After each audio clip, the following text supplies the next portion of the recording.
soit t'es homme, soit t'es femme. Et moi, je me considère vraiment comme une sorte d'entre-deux. Et j'arrive pas du tout à m'imaginer comme étant autre chose que ça.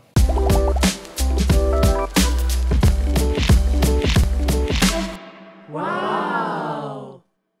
Bonjour, je m'appelle Quentin, j'ai 20 ans, je suis étudiant en biologie et je suis trans non-binaire. La transidentité, c'est le fait d'avoir un genre qui est différent de ton corps. Être non-binaire, c'est une forme de transidentité. Mon esprit ne peut pas se catégoriser comme homme ou femme. En fait, dans la société actuelle, c'est une société qui est très binaire avec soit t'es homme, soit t'es femme. Et moi, je me considère vraiment comme une sorte d'entre-deux. Et j'arrive pas du tout à m'imaginer comme étant autre chose que ça. L'écriture inclusive, c'est l'écriture avec laquelle je suis le plus à l'aise actuellement. C'est-à-dire que j'ai changé mes pronoms il y a un petit bout de temps. Maintenant, je prends le pronom IEL, I-E-L, qui est un mélange entre il et elle. Pour la conjugaison, enfin les accords en genre et en nombre, j'utilise l'écriture inclusive. Par exemple, tu es prêt, faudrait l'écrire tu es prêt avec un point ou une virgule ou un slash ou n'importe quoi.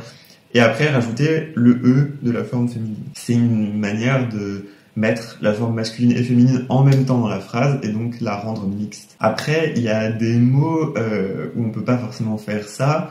Par exemple, beau, belle. Donc à ce moment-là, il y a des mots qui ont été inventés assez... je sais pas si c'est récent ou pas, mais il y a des mots qui sont démocratisés un peu plus récemment. Par exemple, le mot bello, donc un mélange entre belle et beau.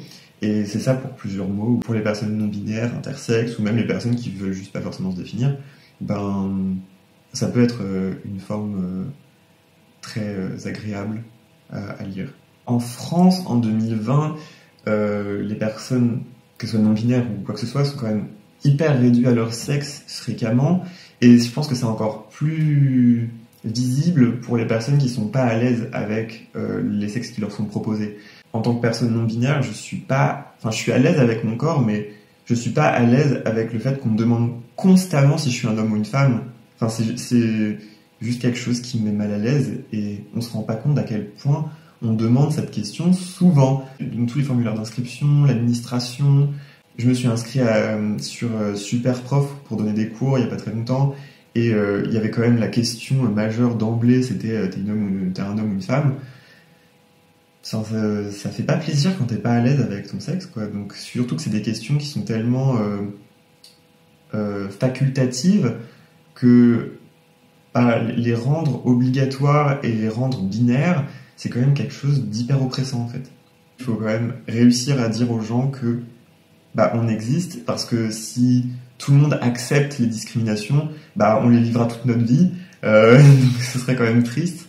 Vraiment, demander les pronoms aux gens qui préfèrent, si ils sont à l'aise dans leur genre, etc.